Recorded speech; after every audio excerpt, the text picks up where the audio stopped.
Hello everyone! Welcome to my Lola Glow channel. Good morning sa ating lahat. Good afternoon at good evening.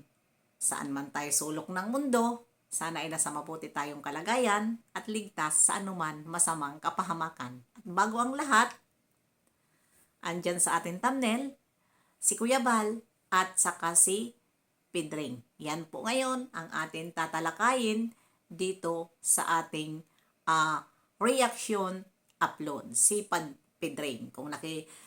Ito si Pedring sa, 'di ba? Ito ay bumabanat sa Kalingap noon at wala siyang kinatatakutan at nasabi pa nga niya noon na siya ang magpapataob sa Kalingap. 'Di ba? Ang lakas ng tama ni Pedring. Siya ang magpapataob sa Kalingap dahil pinagmalaki nga niya noon na ito nga, bago pa lang ang channel niya pero mapapabagsak yata niya ang Kalingap. Natatawa tayo dito sa mga banat noon ni Pedring. Pero sa ngayon ay ito si Pedring ay parang natatauhan. Natatauhan ito si Pedring dahil nga pinag-iwanan sa kanyang mga tropa kits.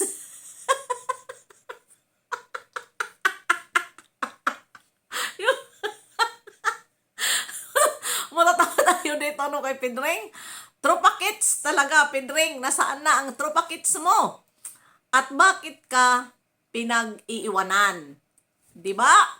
At nasaan na rin yung sinasabi mo noon na every month mayroon kang 20k diyan sa sinasabi mong Gloria, yung nagbibigay sa'yo noon na sponsor? Gloria Grace ba yun? Yung nagbibigay na every month 20k.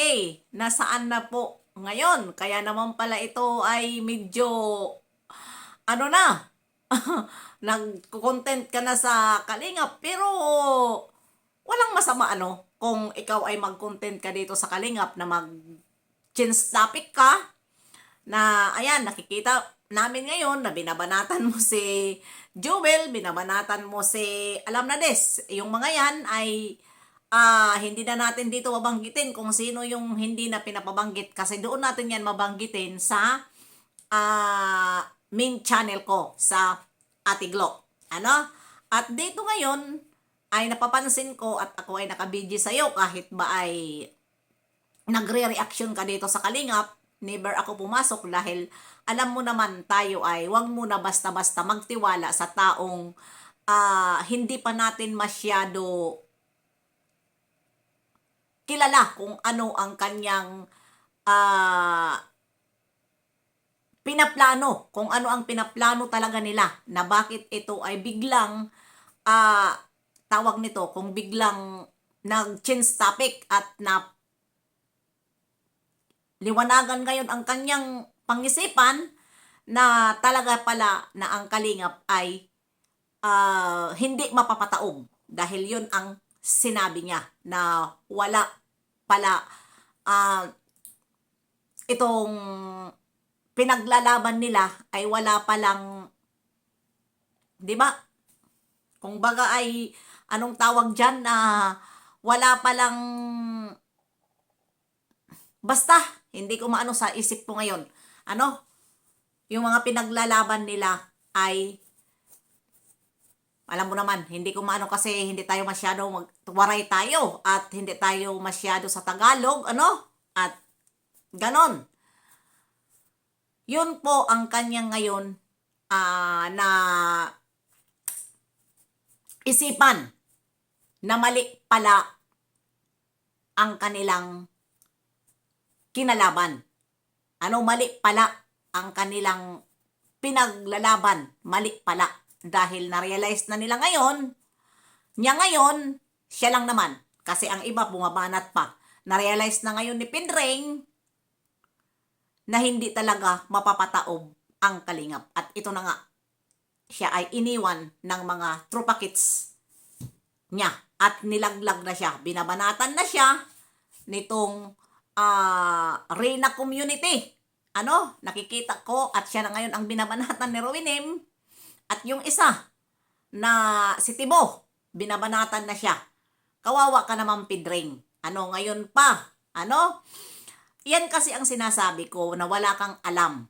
Basta-basta ka na lang bumanat na wala kang alam mabuti kung yung pinasukan mong community ay isang katutak at lampas sa kalingap ang subscriber at ang follower. Iilan lang sila, galing lang yan sila sa kalingap na nakisawsaw. Nakisawsaw sila sa kalingap at nagsialisan, kinalaban ang kalingap. Diba? Dahil ikaw naman na wala kang alam, basta ka na lang bumanat at ngayon? Ang naging resulta sa'yo. Ikaw ang naging kawawa. Alam ko na pag-iiwanan ka nila dahil alam nila na ikaw ay nakadimanda na at ngayon lumabas na ang warrant of arrest. Kawawa ka naman. Di ba? Kaya makaawa ka na lang. Tama lang na change topic ka. Kasi baka sakali, alam mo naman si Kuya Bal, kahit ganun yan, sa paningin ninyo, na binubuli nyo at tinatarantado nyo, may malambot po yun na puso. Hindi yan po katulad sa inyo. Tingnan nyo naman. Gusto ka po? Gusto ni Kuya Bal, pumasok ka sa kalingap at ikaw ang maging president ng Team Lawlaw. Ikasama mo na si Buwan. Ganun lang po si Kuya Bal. Kung ako sa'yo, Pidring, tanggapin mo yung hamon ni Kuya Bal na Team Lawlaw. Baka sakali ay magbago pa ang isip ni Kuya Bal. Di ba? Kaya yun ang isipin mo. Huli na ang lahat para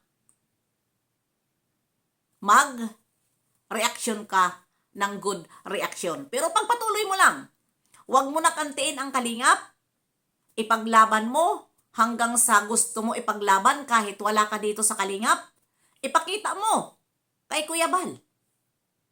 Dahil itong mga ibang supporters din, mayroon naman ibang hindi agad naniniwala at mayroon naman iba din na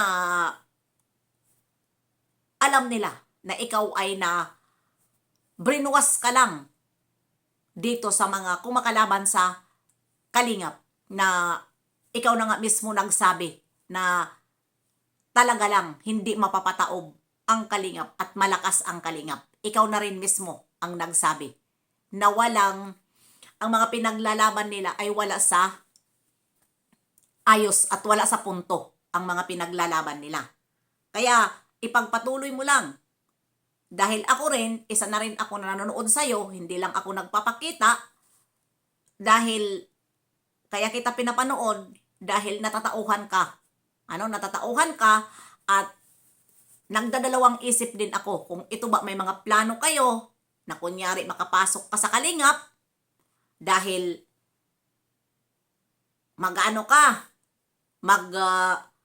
mamanman ka o mag-i-spy ka sa loob, yun lang yun naman.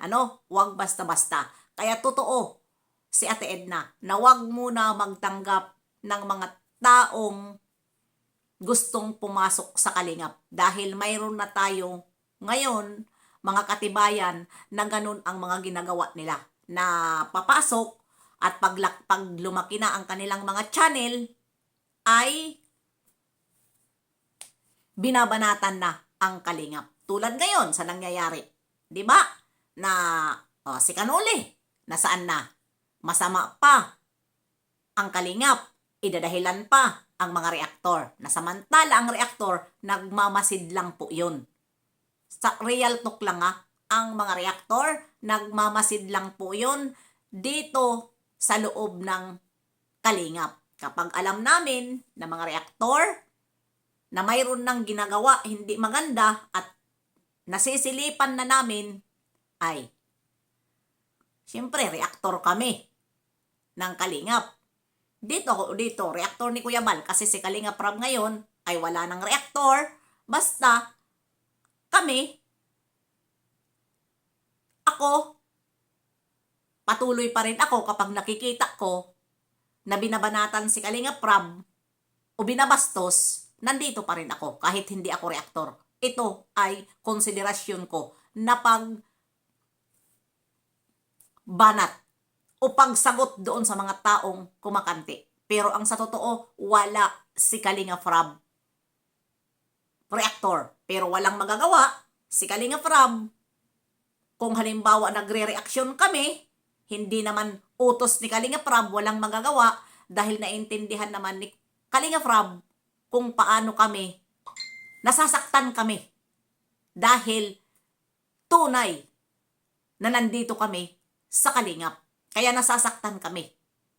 Nandito kami kay Kuya Bal, anak niya si Kalinga Prab, at nakikita natin kung ano ang ginagawa ni Kalinga Prab na kabutihan, kaya nasasaktan. Kaya ikaw, Pedring, tama yan. Natauhan ka na. Ano? Kaya, ayan. Tama yan. Di ba ang mga pinaglalaban nila? Walang maganda. Ano?